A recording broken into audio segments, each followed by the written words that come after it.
Þú ert vantarlega komin í fókus, eða ekki? Jú, segja þér. Hvað segirðu? Ég reikna með það ekki búið sér svona auðveldum sigri á FH.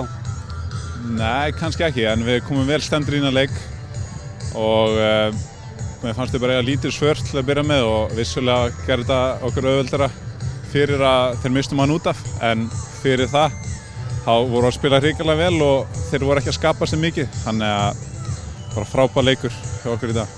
Þeir skoru náttúrulega snemm og eru mikið betri hér framan að leik, svo nær FH að halda boltanum betur en þeir skapa ekki nokkuð skapaðan hlut. Nei, við bara föllum aðeins og erum konum með þægilegt forskot og eins og þú segir, þá fengu þeir kannski að halda boltanum á vissan hluta en voru ekki að skapa sér mikið. Þetta, þegar Pétur reikjun út af hér, þú vinnur boltan, hann brýtur á þér, hvernig horfði þetta við þér? Mann er leist þetta lit hálf undal út eitthvað fyrir okkur sem áhorfum.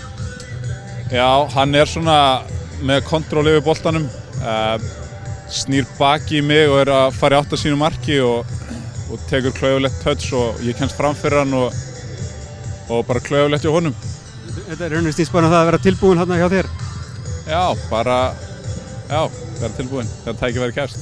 Svo í seinni hálfleik og komið ákveðnir inn í leikinn og greinilegt að þið ætla aldrei að gefa þeim neina líflínu þessu leik? Nei, gjörsamlega ekki. Við vorum 2-0 yfir í hálfleik og vorum bara staðranir í því að bæta fyrir eitthvað við heldur en eitthvað. Takk fyrir þetta, Ellert. Takk. Þá förum við að segja